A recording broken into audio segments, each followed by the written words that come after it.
Or do I, you know, just focus on healing what I have left and try to end the battle before these guys ticker goes down to 0 and they die for reals? No, I don't have it. I have this. I have a Blessed Stone which can revive. The other one has the Resurrect. Not that it really matters, it's the same either way. I do, however, appreciate the fact that when you revive a character, as soon as they're done reviving, it is immediately their turn, which gives you an opportunity to run away, or at very worst run away. At very best, maybe they happen to have a heal on them, and so you can immediately heal them up to full health or half health or something like that. So, because otherwise what ends up happening is you end up doing that Final Fantasy thing where you cast you know, Resurrection, Phoenix down, and then immediately they get hit by the next enemy up in line. It's like, I get the you don't want the Phoenix down to equal full. It was the Dark Knights who took my father, and Vice. Don't change the subject, Denim. Shifting words. Shifting words cannot undo the truth. There is truth they speak. You play the part of the man who has lost much. You pretend to sadness at their loss, yet do not ride to their aid. Were you troubled when your sister left? I think not. You didn't even look for her. You... What have you done to my sister? What have we done to her? You think her the victim of some queer sorcery. An entertaining fancy, perhaps. But Kashua came to us of her own will. That is true, but you also told her kind of the big truth that you didn't. No one really wanted to hear either.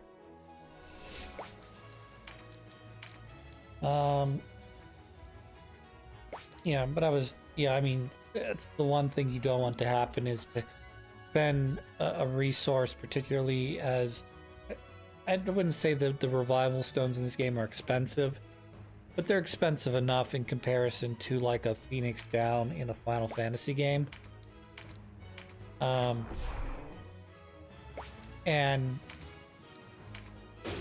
so, you know, I can easily carry, and plus I can easily carry, you know, 99 Phoenix Downs in an infinite storage pouch, whereas in this game you're limited to 4 items that you can carry as healing resource items.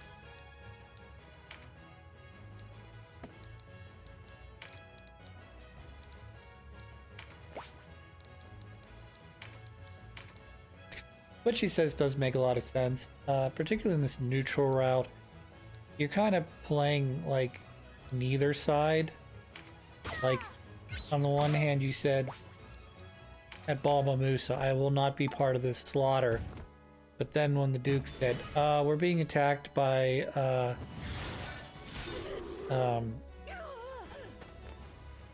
I forget his name now. Is it Branton? It's the other faction that's not a Wallister or a Dagestani. And so, you know, we're fighting them.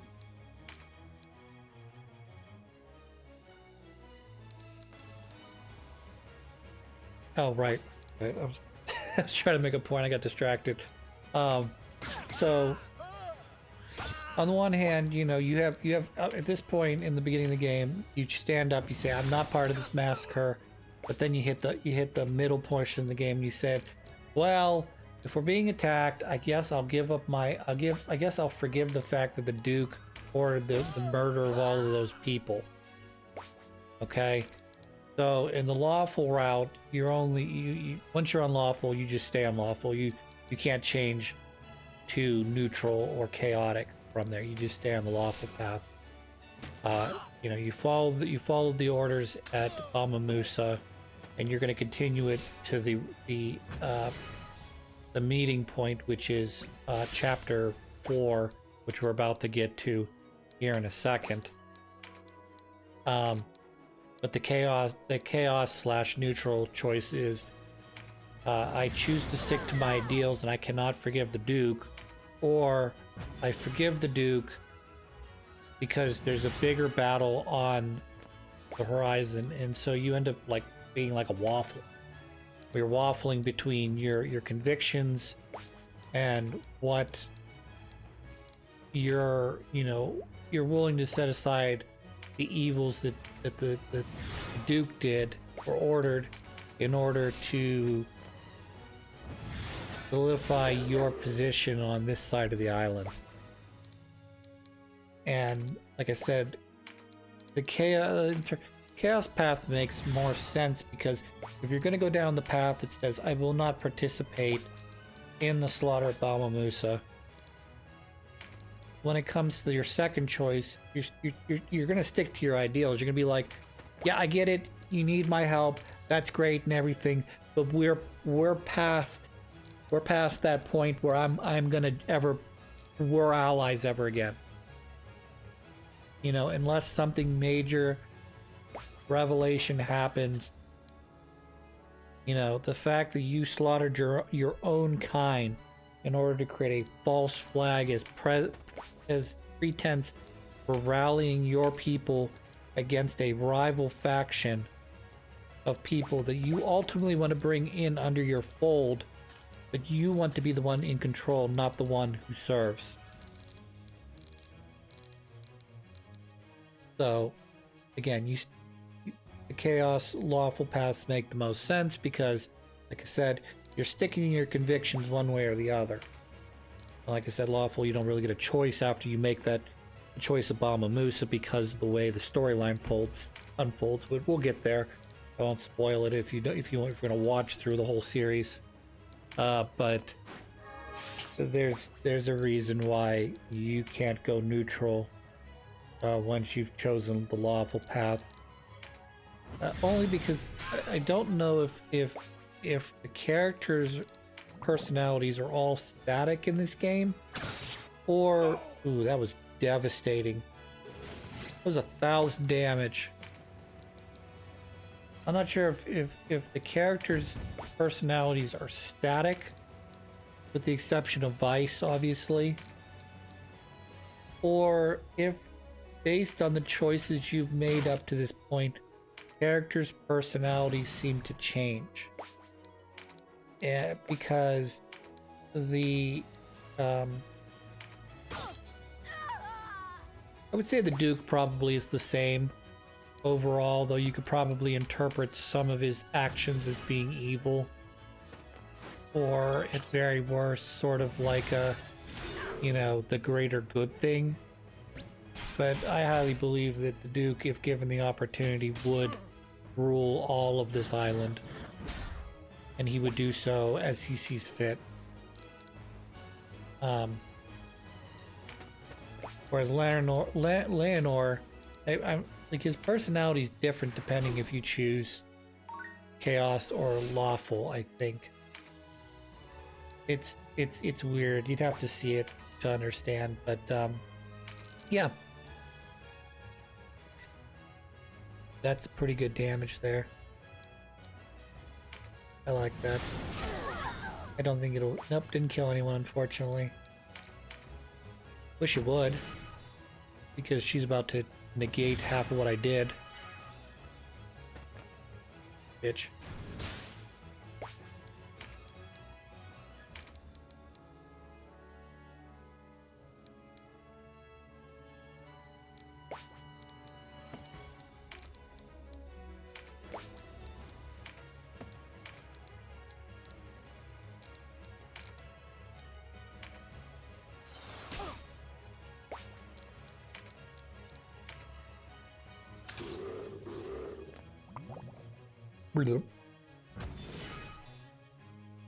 They're going to finish off this battle here in a moment.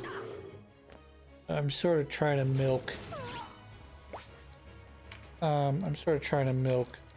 some of the characters so I can get some extra materials and such, but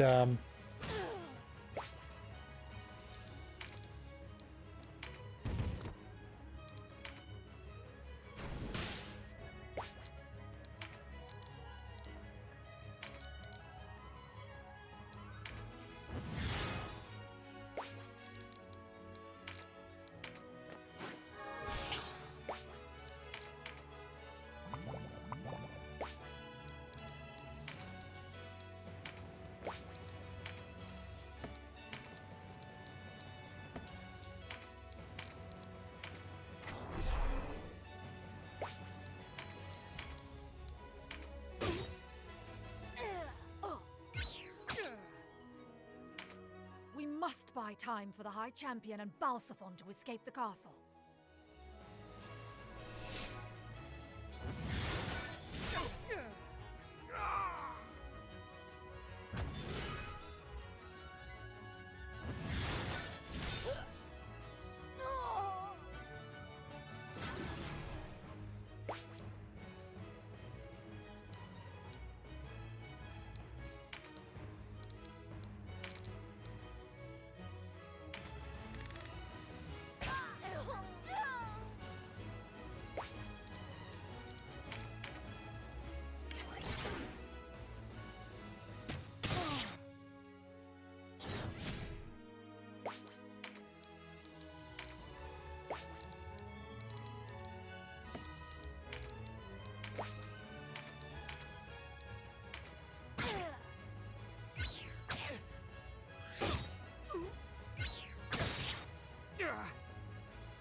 No. Oz. You go unavenged. Unavenged. Glory. Glory to Lodis. Bye-bye. She's actually one of the strongest characters you can recruit in the game, but you can only get her in the, I think, the lawful path. What could she be thinking? I don't know what Cash was thinking, nor do I know what that lady is thinking other than revenge. Revenge!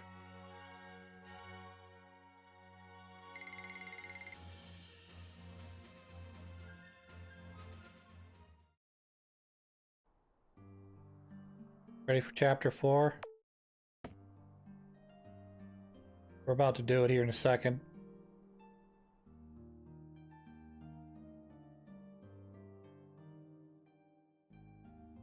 Guess who this is? At Almorica, those words Leonard spoke to us. Did he truly mean what he said? Have I done right or wrong? Great question. Alright, let's save. We reached chapter 4, which is where the storyline, all the storylines come back together. The buckram reeled as rumor after rumor flooded in, following the fall of Fidok Castle. The leader of their enemy, a youth scarce old enough to shave, their owner Buna Branton, a man unworthy of their trust. The Dark Knights routed. But above all else, the news that King Dorgalawa's daughter still lived. In their desperation, the people wept. They yearned for a righteous leader, a savior to bring them prosperity. The Lady Karshua was the answer to their prayers. Indeed she is. Lancelot Tartaros, mouthpiece of the Holy Lodician Empire, recognized Karshua as the rightful heir to the Valerian throne. The quarrel over succession was officially laid to rest. By Lancelot's accounting, this prior unrest, as he named it, stemmed not from a deep-rooted divide between clans, but instead from the misdeeds of a handful of power-hungry men. Easy way to dismiss all that. History books would speak of no great Valerian war.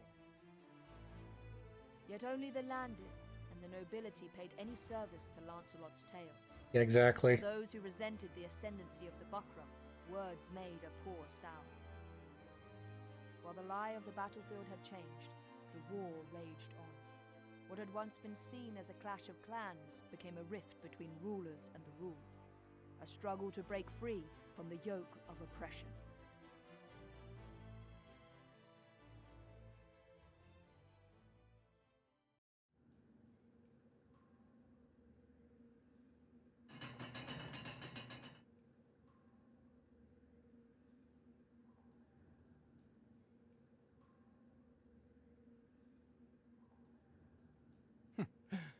You still live. To the Dark Knight Lancelot. Leave us. To the Holy Knight Lancelot.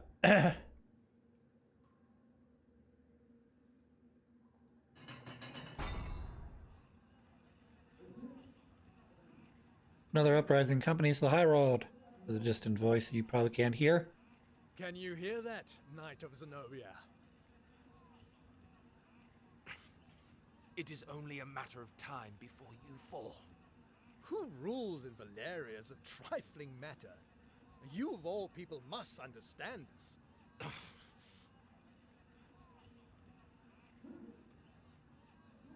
Need more men.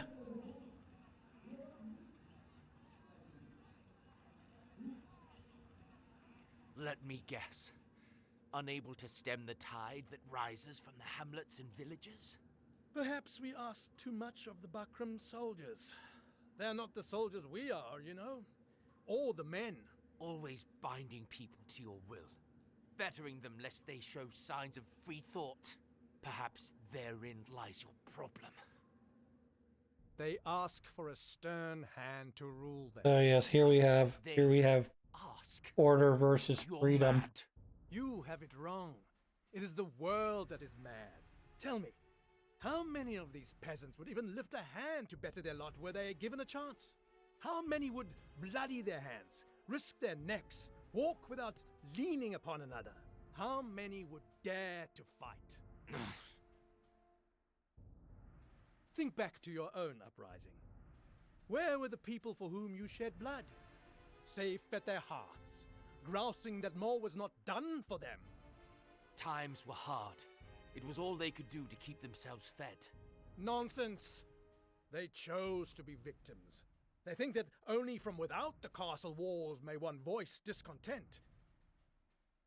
Not realizing that the quickest way to the throne is a knife to the king's ribs.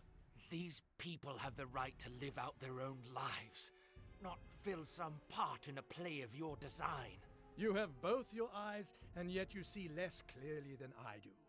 True freedom is not granted from above, it is won from below. And yet the commons look without for a savior, even as they claim sovereignty over their own fate. Indeed. They wait, and they wait for their savior, never taking that the first step towards saving themselves, yes. Saving themselves. Man is not so slothful a creature as that. They merely lack our strength. What they speak of is both You are true. much too pure of heart, Holy Knight. The people have no need of dreams. We give them all they need. And what is that, pray tell? A strong, unwavering ruler. You are mad. All men are born with a terrible burden upon their hearts. This Insatiable yearning for insatiable pleasure. yearning for pleasure.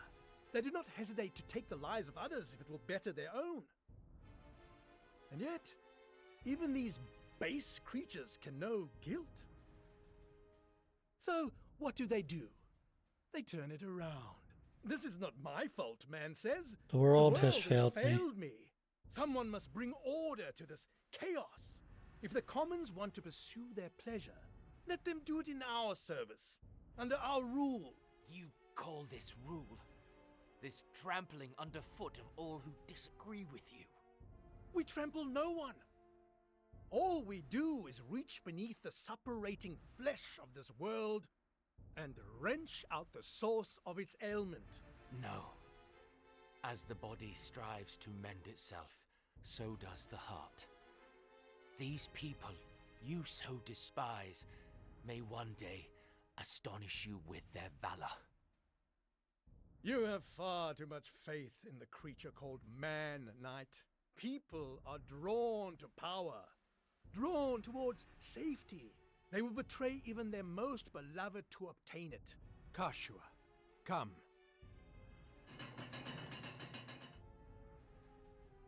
Like a devil and an angel arguing with each other. Kashua, what are you doing here? Allow me to introduce to you your liege, Knight. For this girl is none other than the gift left us by Dana's king, Dogalua, the Princess Versalia, rightful ruler of Valeria. What? Well, as you say, the Bakram are not long for this world. But with the princess in our hands, Valeria will beg to serve under Lodis. Kashua, how? Is this true? I loved Denim. As my brother, I loved him. But he was no brother to me. He abandoned me. And now, I him. Kashua! Yep. Though it pains me to part with the man who took my eye, I see no need to further torment the vanquished. Farewell. Wait! Farewell, Knight of Zenobia. I guess I had an angel and a devil arguing, each seeing a different side of the coin.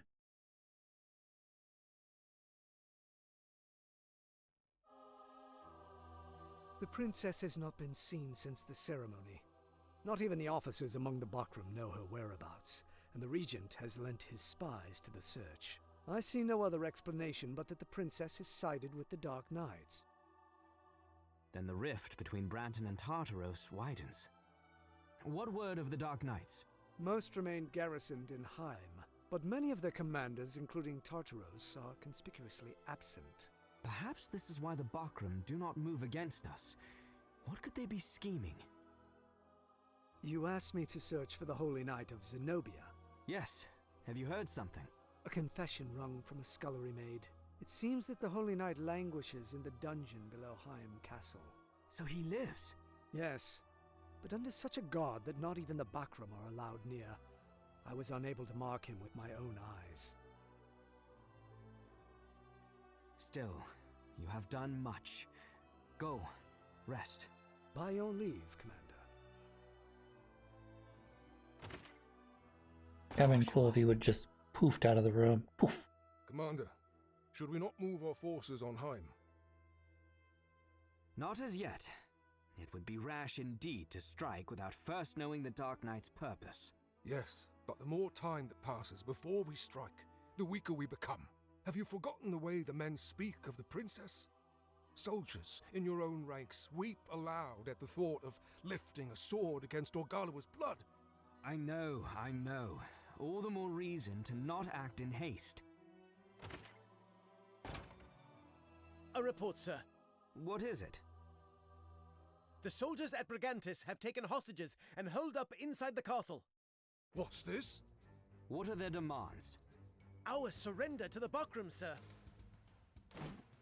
After all the fighting we've been through? Not bloody likely. So the Order of Falaha joins the fray. Their followers among the soldiers were many, were they not? Aye, and their influence has only grown since the princess's appearance. Not a situation we are like to change. The princess's arrival was, for many, the advent of a savior. Add to this the fact that the late Dynast King was a fervent follower of Falaha. How natural for these new converts to rekindle his cry for accord and seek to abandon the fight. What will you do? I see no other choice but to meet with these followers of Falaha and speak with them. Out of the question. It's too dangerous, Commander. Not if I go alone and unarmed. They will hear me out. And that is what we shall do next time. Till then, I hope you have a good one.